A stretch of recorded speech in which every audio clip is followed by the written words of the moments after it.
Hello friends, चलिए आज के इस वीडियो में बताने जा रहे हैं एड्स। अगर वीडियो पसंद आए तो प्लीज़ चैनल को सब्सक्राइब करें। देखिए, ये एड्स होता क्या है। एड्स का सबसे पहला जो इम्पोर्टेंस है, ये सबसे खतरनाक बीमारी के लिस्ट में आता है।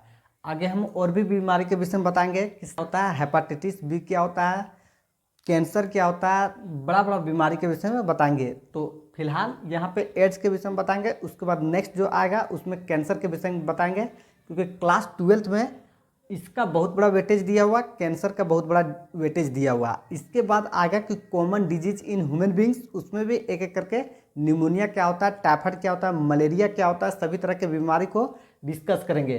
तो देखिए, सबसे पहला और इम्पोर्टेंट सवाल यहीं पे बनता है कि इसका फुल फॉर्म क्या होता है। तो आप इसको ध्यान रखिएगा बिल्कुल से कि इसका फुल फॉर्म जो होता है एक्वायर्ड इम्यूनो डिफिशिएंसी सिंड्रोम। ठीक, तो यहाँ पे एक लिख देते हैं इसको, acquired immuno deficiency syndrome.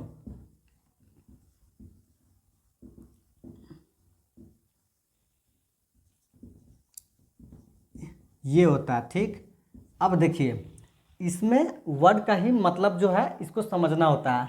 Syndrome मतलब एक साथ ग्रुप ऑफ सिम्टम्स, एक साथ बहुत सारा लक्षण दिखना, तो इसको बोलते हैं सिंड्रोम। ठीक है, और यहाँ पे आता है इम्यूनो, मतलब जो हमारे शरीर में इम्यून सिस्टम होता है, ये इम्यून सिस्टम को कमजोरी हो जाना, इसी को बोलते हैं इम्यून का सिस्टम का डिफिशियंसी, मतलब कमी हो जाना।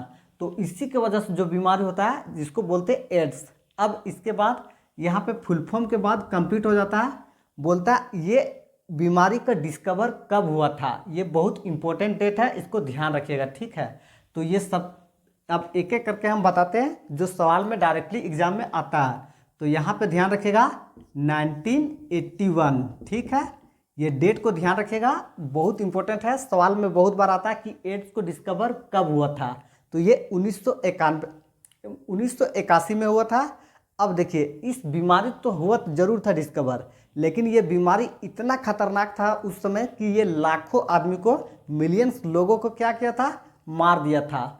उसके बाद इसके ऊपर सर्च करने लगा कि ये बीमारी होता कैसे है, इससे कैसे बचना चाहिए, इसको ट्रीटमेंट क्या होता है। तो अब एक एक करके चलते हैं। देखिए, ये जो होता है ये एक वायरस का बीमारी होता है। ठीक है, तो वायरस के विषय में भी हम पढ़ाएंगे।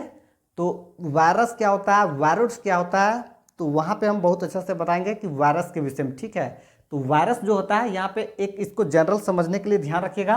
देखिए, यहाँ पे एक छोटा सा डायग्राम है। ठीक है, जैसे न्यूक्लियस होता है, तो न्यूक्लियस के अंदर कौन सा होता है, क्रोमोजोम होता है। अब क्रोमोजोम के अंदर क्या होता है, डीएनए होता है, आरएनए होता है। तो वही होता है आरएनए और डीएनए। तो एक जो होता है ये पेड़ पौधा में जो नुकसान कर देता है, और एक जो होता है ये एनिमल में नुकसान कर देता है। तो यहीं पे होता है डीएनए और आरएनए। तो ये आरएनए वायरस जो होता है इसी से रिलेटेड इसका काम होता है।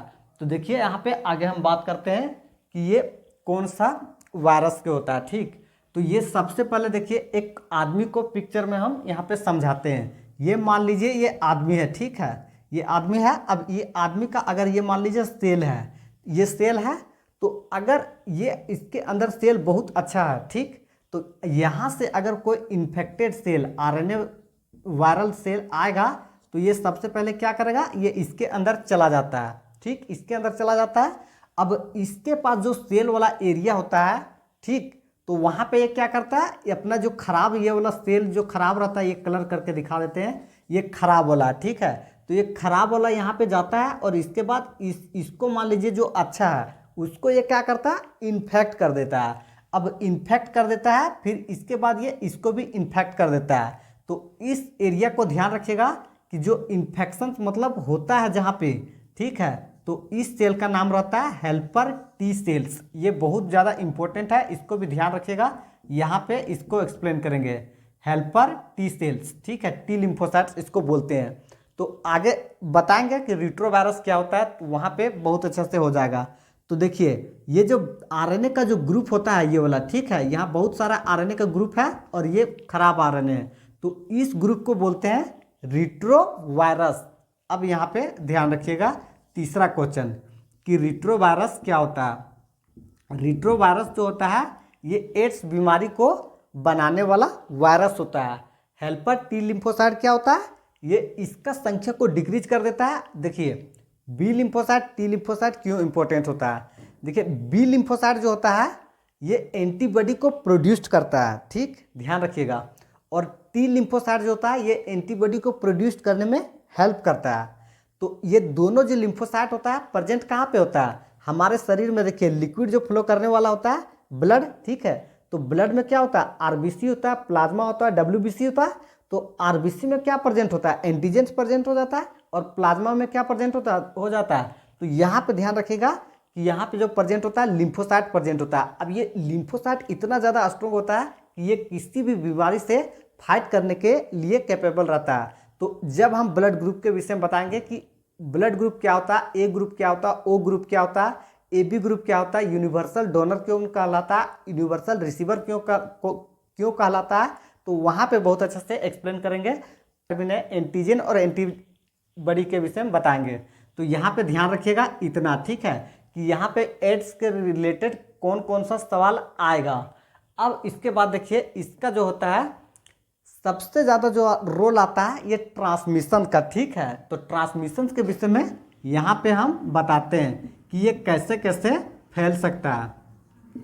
तो देखिए ट्रांसमिशन जो होता है ये बहुत ज़्यादा इसका लिखने का ज़रूरत नहीं है, यहाँ पे हम समझाते हैं। देखिए एक मान लीजिए ये इन्फेक्टेड आदमी है, ठीक है, ये आदमी ऐसा है जो कि पहले से इसको क्या है, इसको पहले से एड्स का बीमारी है, ठीक है।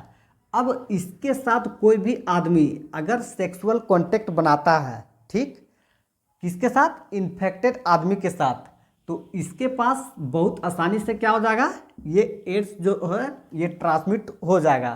तो यहाँ पे ध्यान रखिएगा infected persons with sexual contact, ठीक है, इन्फेक्टेड के साथ सेक्सुअल कांटेक्ट, ये पहला सिम्टम्स हो जाता है। सिम्टम्स नहीं, ये इसका ट्रांसमिशन का पहला रास्ता हो जाता है। अब इसके बाद देखिए ये इन्फेक्टेड है। अब ये इन्फेक्टेड आदमी, ठीक है, ये फिर से क्या करता है, अगर ये मान लो किसी बच्चे को, अगर ये मान लीजिए फीमेल है, ये औरत है और ये किसी बच्चे को जन्म देती है, ठीक है, ये छोटा सा बच्चा को जन्म देती है, तो इसके कारण इन्फेक्टेड मदर के कारण क्या हो जाएगा, ये चिल्ड्रेन में ऑलरेडी मतलब क्या होगा, एड्स जो डिजीज होता है ये आ चुका रहेगा।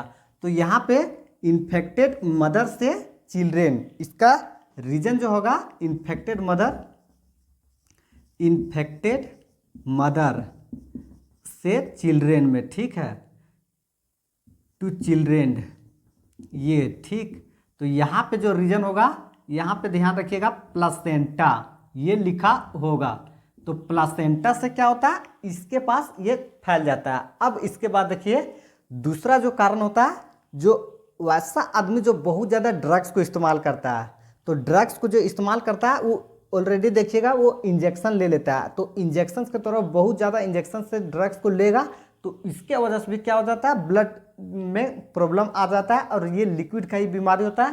तो ये यहाँ पे तीसरा हो जाता है। अब चौथा जो होता है ये इंजेक्शंस, ठीक है, जो सीरीज को इस्तेमाल करता है।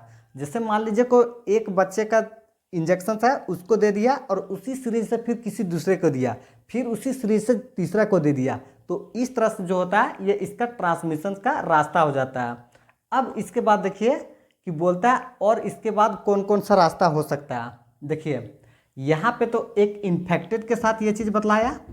अब नॉर्मल में देखिए ये स्टार्ट भी हो सकता है, जैसे कि किसी का मल्टीपल सेक्सुअल पार्टनर्स हो, ठीक है, या बहुत ज़्यादा ड्रग्स का इस्तेमाल करता हो। ये तो यहाँ पे भी डिस्कस हो चुका था, वहाँ भी।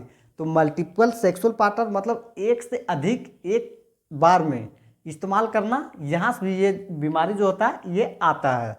तो यहाँ पे उतना ज़्यादा नहीं आएगा, बस केवल इसको ध्यान रखिएगा इन्फेक्शन का कैसे कैसे ट्रांसमिशन कैसे कैसे होता है। इम्पोर्टेंट जो है ये बहुत ज़्यादा प्लासेंटा के वजह से ये इम्पोर्टेंट हो जाता है, और ये इन्फेक्शंस वाला, हाँ बस इसको ध्यान रखिएगा क्योंकि सवाल में आएगा तो वही आएगा जो बहुत ज़्यादा इम्पोर्टेंट रहता है। अब इसके बाद देखिए नेक्स्ट यहाँ पे बताते हैं कि इसको अगर मान लीजिए अगर किसी में आ गया, ठीक है, किसी के बॉडी में अगर ये बीमारी आ गया तो उसको जांच कैसे करते हैं, ठीक। तो यहाँ पे ये तो आ गया, तो इसको जांच करने का जो प्रोसेस होता है इसको ध्यान रखिएगा। सबसे पहला जो टेस्ट होता है ये होता है ELISE, ये आपको लिखा हुआ मिलेगा, ठीक है, जिसको बोलते हैं इंजाइम लिंक्ड इम्यूनोसोर्बेंट एसे, ठीक है। इसका ओवरऑल जो होता है इसको बोलते हैं एलिसा टेस्ट, ठीक है। तो ये जो टेस्ट होता है इसके वजह से हम लोग क्या करते हैं, ये एड्स को डिटेक्ट कर लेते हैं। और जब एड्स को हम डिटेक्ट कर लेते हैं बीमारी को, तो हम देखते हैं क्या, एक साथ जो होता है बहुत सारा सिम्टम्स देखने को मिलता है। तो बहुत सारा सिम्टम्स देखने को मिलता है।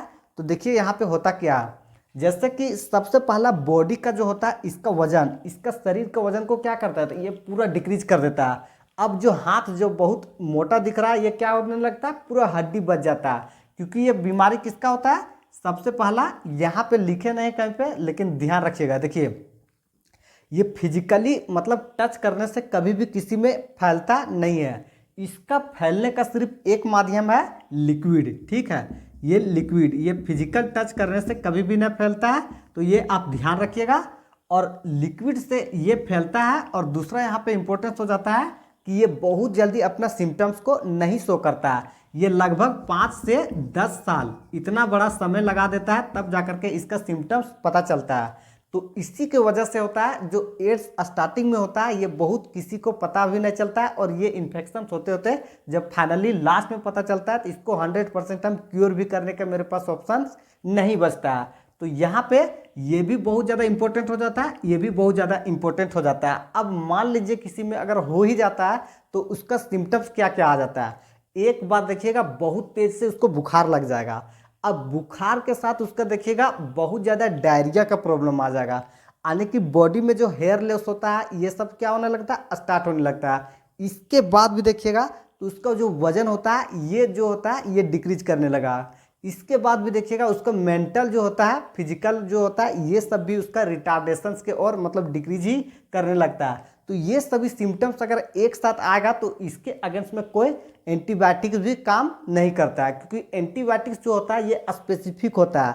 जैसे कि अगर मान लीजिए कोई वायरस से इन्फेक्टेड है, ठीक है, या कोई बैक्टीरिया से इन्फेक्टेड है, जैसे ये सभी के स्पेसिफिक बनता है। तो यहाँ पे एक ड्रग्स को तैयार किया गया था, मेडिसिन को, जिसका नाम है एंटी रिट्रोवायरल ड्रग्स, ठीक है। चौथा नंबर एंटी रिट्रोवायरल ड्रग्स। ये जो था, ये ड्रग्स जो है ये कुछ समय तक के इसके पास क्या करेगा, इस डिजीज से बचा सकता है। यानी कि जो डेथ होना रहेगा 5 साल बाद, उसको ये 7 साल एक्सटेंड कर सकता है। लेकिन इस डिजीज को पूरा कंप्लीटली क्योर इस ड्रग से कभी भी, इस मेडिसिन से कभी भी नहीं हो सकता है। तो इस तरह से यहाँ जो था एड्स के विषय में जो इम्पोर्टेंट था, जहाँ से सवाल आ सकता है, ये यहाँ पे सभी तरह के डिस्कस कर दिए। अब जो आता है कि इसको प्रिवेंशंस, इसको इस मुसीबत के जाल में फंसने से बेटर ये है कि इससे बच के चलना चाहिए। तो गवर्नमेंट ने इस प्रोग्राम को बचाने के लिए 2 योजना को लॉन्च किया। इस योजना का एक नाम है, सबसे पहले ये है NACO, ठीक है, नेशनल एड्स कंट्रोल ऑर्गेनाइजेशन, ये था। और दूसरा नंबर पे है NGO, नॉन गवर्नमेंटल ऑर्गेनाइजेशंस, ये था। देखिए इसके केस में से क्या किया, ये बहुत अच्छा प्लान लगाया और बोला कि लोगों को एजुकेट करना चाहिए इस बीमारी के लिए, ठीक है। और इसके बाद बहुत जगह जो जितना भी हॉस्पिटल है, क्लिनिक है, यहाँ पे ये रूल बनाना चाहिए कि एक बार सिरिंज का इस्तेमाल किया वो दोबारा नहीं करना चाहिए। फिर फ्री डिस्ट्रीब्यूशन ऑफ जितना भी कॉन्ट्रासेप्टिव्स है, ठीक है, कॉन्डम है, फीमेल का, मेल का, ये सभी को क्या किया, गवर्नमेंट ने सबको फ्री में डिस्ट्रीब्यूट करने के अलाउ कर दिया।